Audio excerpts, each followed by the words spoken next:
Occupational choice is a lifelong process of decision making, no matter whether it is a young boy or an adult or even a grown up, because people are often unsure about the career they want to choose. They have a lot of options. Today, in the 21st century, we have a number of options, and we are unsure and undecided about what to become. So let us just forget the case of the grown ups. Let us just think of the young boys and girls in our schools and colleges. So these people, they will not have this problem of decision making when they are, or rather, if they are sure about different career options. So today I am just lecturing about career in the armed forces. Maybe we will be just wondering whether we should be, what should I be? Each and every boy and every girl would be thinking about the very profession, the very career, or the very job he or she wants to have. And they would, when they are in the school, normally these days, normal students, ordinary students, even the middle class students, do not think about their career. They just study, they complete their 10th standard, they complete their plus 2, they complete their degree courses, their graduation, they even complete their post graduation, and then they just wonder, what should I be? They're not sure. So by that time, they will be in their 20s. They will be 22, 23, 24, 25, maybe late 20s, closing, nearing 30. So that is very, very difficult. A late decision is very, very difficult. So we have a lot of options, and we would be just thinking whether one should be an actor, one should be an economist, one should be a doctor or an engineer, or one should be a broadcasting in the broadcasting business, or in the banking sector, or in the legal sector, or in the Indian administrative sector, Indian police department. Lot of options, many other options. So school children, they must think about their future. As a youngster, each and every boy and girl in the schools, in the lower schools, in the middle schools, in the high schools, in the higher secondary schools, should think about their future. What should I be? What should I be? And he should know about the different possibilities of different careers or professions. And today we are just discussing career in the armed forces. And let us just see each of the courses that help the young men and women of India to be, of course, commissioned officers. And when we think of different commissioned officers training, of course we have a lot of options again there. And but before that, we have to understand the armed forces. The occupation or career in the armed forces is really very diverse. We have, of course, a number of opportunities, and all these diverse career options it can begin, or rather we can just join the armed forces, different professions and different courses and different trainings in the armed forces, maybe from the age of 16 or even 17, 16 and a half onwards. So we have to understand the fact that we get a lot of educational opportunity and, of course, a lot of work experience in the armed forces of the country. We have a lot of educational opportunity as well as work experience in our armed forces. lot of hundreds of work experiences or occupations, or hundreds of. That's why I say we have, of course, diverse educational and experience in the people defense personnels, right? And now we have to, of course, understand one more thing, that is, what is the speciality of the armed forces. First of all, we have to understand that the life of an officer in the armed forces, no matter whether it is army, navy, or air force, it is dignified. The career in the armed forces is, number one, it's dignified, number two, it is disciplined, and number three, it is prestigious. And this is what we have to remember. These three things we have to remember: the service or the career in the armed forces, okay, it is very, very dignified.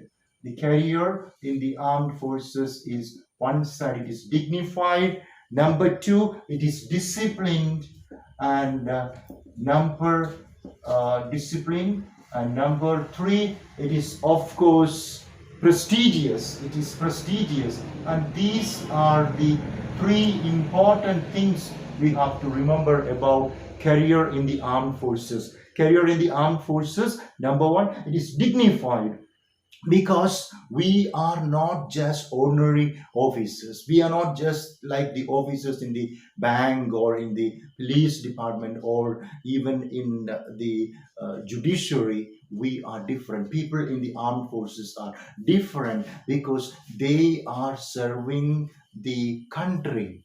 They are serving their mother nation, and the only job that can help an individual to show his patriotism is the career in the armed forces. All right. It is, of course, really, really tough job. One side, we got to be very, very disciplined. The day we enroll in an academy, no matter whether it is National Defense Academy or whether it is the Indian Military Academy, all right, the training is really very rigorous and disciplined. Life is really very disciplined and tough. But after that, we are just serving the nation. And that's why we say it is dignified, disciplined, and prestigious. And of course, right now, the pay of the officers in the armed forces is really very high. So we have in the armed forces, as officers in Indian Army, Navy, or Air Force, we have a dignified position, disciplined life, and prestigious life. That is the life of an officer in the Indian Army. Now, of course, right, with this introduction, and one more point I have to tell you is, youngsters, if you just want to be a leader, if you just want to be a hero, if you just want to be an all-rounder, join the defense forces, the armed forces, join Indian Army, join Indian Navy, join Indian Air Force. So you will find more meaning for your life, because you live for yourself, okay, you live for your family, but more than all that, you live for Mother India. You live for your country, and you are just going to be remembered throughout your life. You are going to be remembered even after your life, because you are really the son and daughter of the country. You're serving your mother country, Mother India. And now, with this introduction, let me just move on to the very, very courses, or rather, how you can enter the armed forces. Okay, so I'll be just mentioning the name of the courses, or rather, I'll be just mentioning the name of the training centers, and of course, I'll be mentioning the age we need to be. The student has to be in a particular age limit to, of course, get enlisted or enroll in the particular defense courses. So first we will just speak about the training academy. So first training academy is National Defense Academy, NDA. NDA is the first academy one can just opt for. That is NDA, National Defense Academy. So we have Defense Academy in Pune, Maharashtra, and the very place is, of course,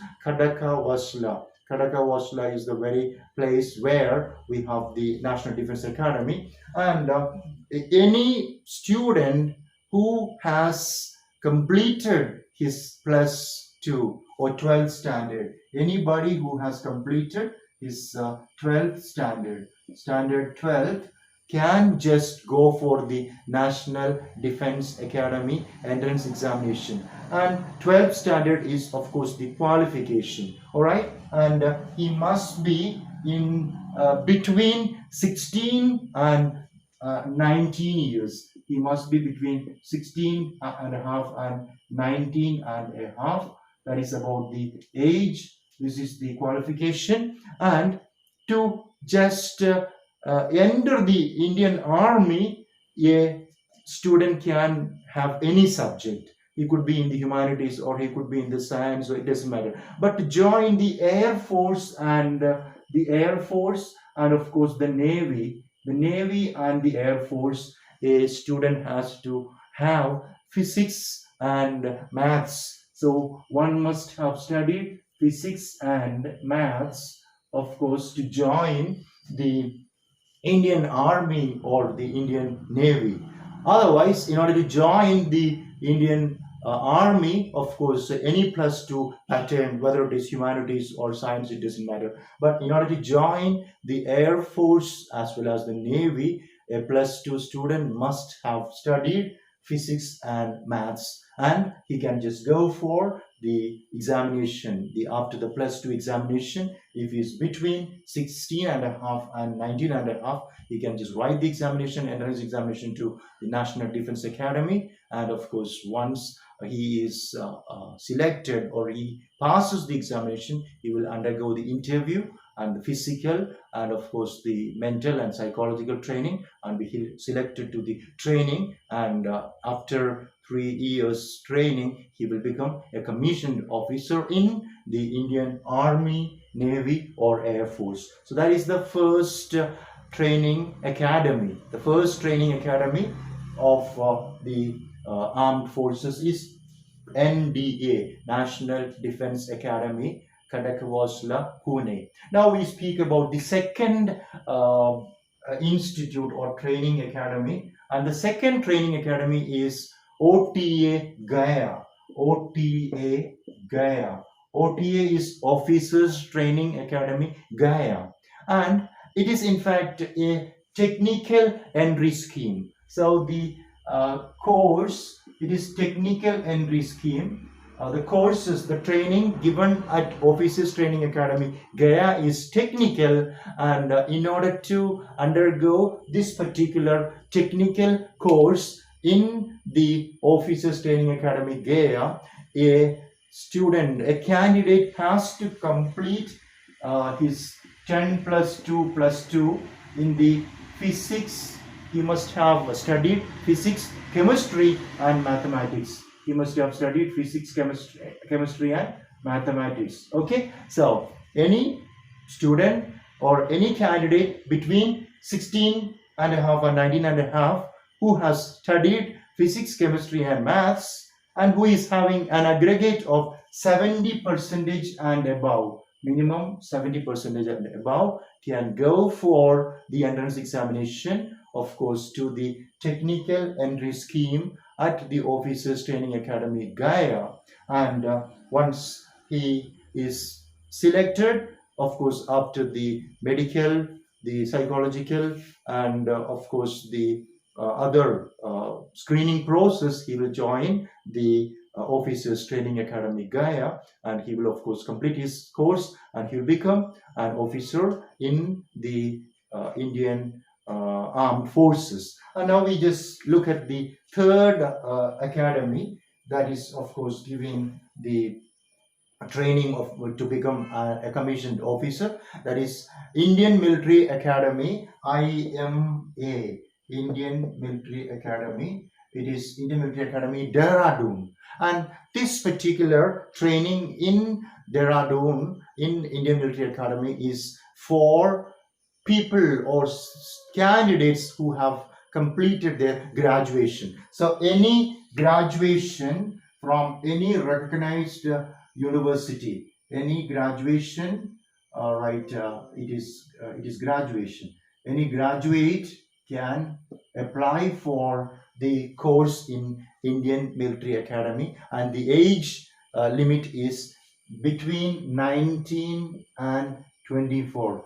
Any candidate between 19 and 24 can just go for the very entry into the Indian Military Academy, Dehradun, and once he completes his 6 months training, of course, he can be a commissioned officer in Indian Armed Forces. So the training is given in Indian Military Academy. So with this, we will just end the first session of the discussion of career in armed forces. After a short break, we'll have the second session, and we will see the other training academies that give training to, of course, the commissioned officers in Indian Army, Navy, and Air Force. Thank you.